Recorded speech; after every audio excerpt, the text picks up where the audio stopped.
This week's Parashat Miketz, takes place 2 years after last week's Parasha. Vehi Miketz shnatayim yamim. Miketz means at the end, the sof. 2 years have gone by. If we remember at the end of last week's Parasha, sadly, Yosef had been thrown into prison. He rose in power to be second in command of prison, and then he interprets the dreams of the Sara Mashkim, of the wine butler, and the Sara Ofim, and the baker. Ultimately, the baker dying, and he interprets correctly that to the wine butler, Sara Mashkim, you're going to go back into power. You're going to be a minister for Paroah. And he asks him twice, please, don't forget me. Actually, Rashi has a little bit of a harsh Rashi at the end of the parasha, a little bit of a critique. He says that talabo Yosef lezochor, because Yosef had put his faith into this wine butler. That's part of the reason why he's stuck for 2 more years. You have to do a little bit more of a cleansing of Yosef, so to speak, on Yosef's high level. For us, it would be normal hishtadlut, but on Yosef's level, you're going to be stuck over here. And the last week's parasha, the very last word, veishkacheu, the Sar Mashkim forgot him for 2 years. This week's parasha then starts off, Vayihi Miketz shnatayim yamim. 2 years have gone by. So I want to speak a little bit about this word miketz. What is behind the word? It's a funny word. We don't find it that often. We have these ideas when it comes to the times of Mashiach, the ketz hayamim, that Yaakov at the end of his life wanted to try to reveal the ketz to his kids, but Hashem withheld that. So the idea of ketz being an idea of an ending, of an after, but a more of a holy or a more of a goal-oriented after. So what is Miketz all about? So I saw a beautiful Dvar Torah in Rabbi Kahn's new book called Rav Torah, Sefer Bereshit, where he took the teachings of his Rebbe, Rav Soloveitchik, and turned it into a Sefer form. So in Rav Torah, Rav Soloveitchik explains, what is the word Miketz? What is Miketz all about? What kind of language is Miketz? So he says, when referring to an end, it was the end of 2 years. Vayi Miketz shnatayim yamim. The word end. We have 2 words in Hebrew that we normally use for the word end. We have the more common word sof. Sof would mean the end. And we have this more strange word, ketz. So he says, what's ketz all about? So he says, ketz is a word that prepares ourselves for the Messianic era. It prepares ourselves for the Mashiach. Ketz is a symbol to the end of the galut, to the end of the suffering, to the end of the exile, while sof is more of an end, really like an act of termination. When somebody dies, that's the sof, that's the end. It's the final end. So he says, sof is more of an idea of we're done, while ketz is that the process finally got that we have this whole angle, this whole goal we're trying to get to, and now it's finally going to happen. We're reaching the ketz, we're reaching the end goal, but the end goal is not an end, a termination spot, but rather it's looking to be like a start of something much greater, a start of a much bigger, a new era, a messianic era, or in the case of our parasha, Yosef now is being taken out of prison. Now is the Na'afochu taking place, where Yosef is now going to become second in command of Egypt, and the whole story of Yosef is Mishnah Melech, Yosef being the great leader of Mitzrayim, and being the great Mashiach ben Yosef figure for the Jewish people. That's really happening in our parasha with the Miketz. But he says that this idea of Miketz is very, very exact. He says that Yosef is going through a process. It takes time. Yosef is going from being this like favored son, the one that his father loves the most, into being this redeemer, this person that's going to save the Jewish people. And it requires a little bit of work. There are some habits, Chazal have a couple of critiques here and there of Yosef, even though we say Yosef is a tzaddik, and we've heard many divrei Torah in the past, we've spoken about how Yosef really doesn't mess up, he really makes the right decisions. But we have other midrashim when he's acting a little bit childish with his brothers, the curling of the hair.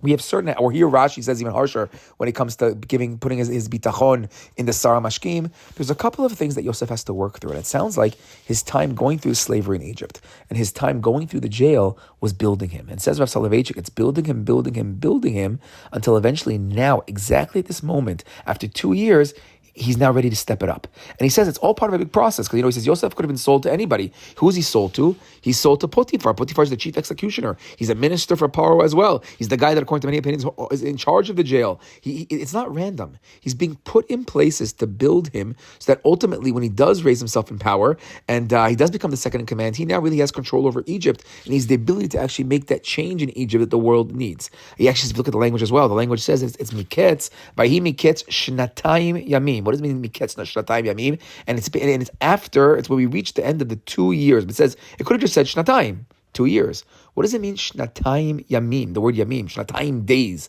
Well, why is the word days added to the word 2? Say 2 years in days. What does that mean? It's teaching you that it's exact. It's not some kind of approximation. It's around here. No, it's an exact amount. When we're coming to the times of the Geulah, we're coming to our to times of redemption, we're coming to Yosef himself. It's exact. Everything was exact. Step by step, Yosef was building himself, working on himself, cleansing himself.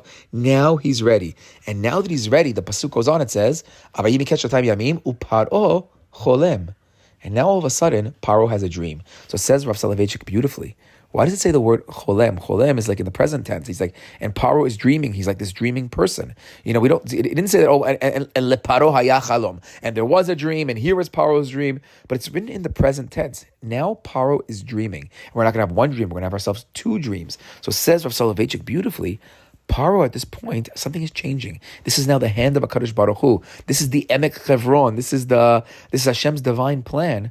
Hashem is now, so to speak, I guess, elevating Paro or changing Paro to become a cholem himself. We know that Yosef is the dreamer. He has his own dreams at the beginning of his life with his brothers. He then becomes the interpreter of the dreams. I actually heard a nice Devar Torah that we see that Yosef comes to greatness when he stops thinking about his own dreams and when he starts interpreting other people's dreams, when he interprets the dreams of the Sarah Mashkim and now of Paro. But we see that, but Yosef himself is a visionary.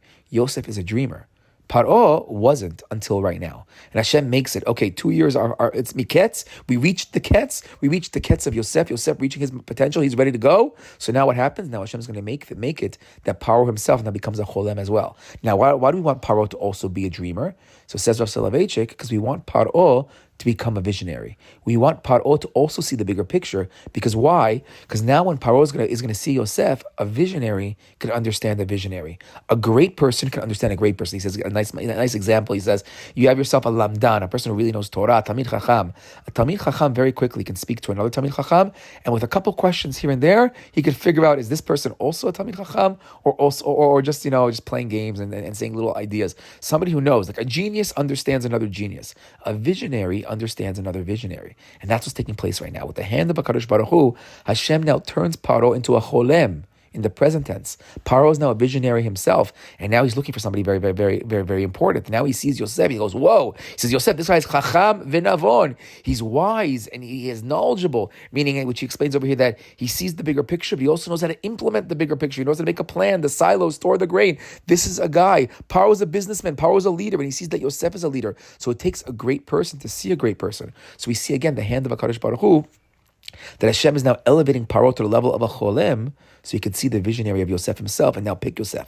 So it's all Yad Hashem, and that's the idea, says, of the Miketz. But the Miketz comes with a lot of suffering, right? Right before this, we have 2 years of pain that Yosef is in jail. We have more of that if we count the time that he's in Potiphar's house and the sale from his brothers. There's a whole long process. So says Rav Soloveitchik, the same thing over here as well. In our times right now, we're trying to get to the great Ketz, the great Ketz Hayamim, the great Ketz, the times of the Mashiach. We have to realize the time right before the Ketz. It's going to be very exact. Miketz Shnatayim Yamim, it's exact. HaKadosh Baruch Hu knows exactly what he's doing. And when we're on that, when Am Yisrael and Bnei Yisrael, when we're on the level that we're supposed to be redeemed, on the spot, we're going to have a Miketz. We're not going to have an end. We're going to have ourselves a culmination of all of our work to now be ready for the next era. So he said we have to realize, though, there is that period right before of pain, and the galut will come with suffering. It will come with pain, but it's going to be exact. And then when Hashem wants it to happen, Hashem will then make the rest of the world. When we reach our level, meaning when we get to the point where we are worthy of the redemption, Hashem will then make the rest of the world realize that, as in the case of Paro, turning Paro into a visionary, so that our visionary, our Yosef, we ourselves, can be the level worthy of redemption. Shabbat Shalom.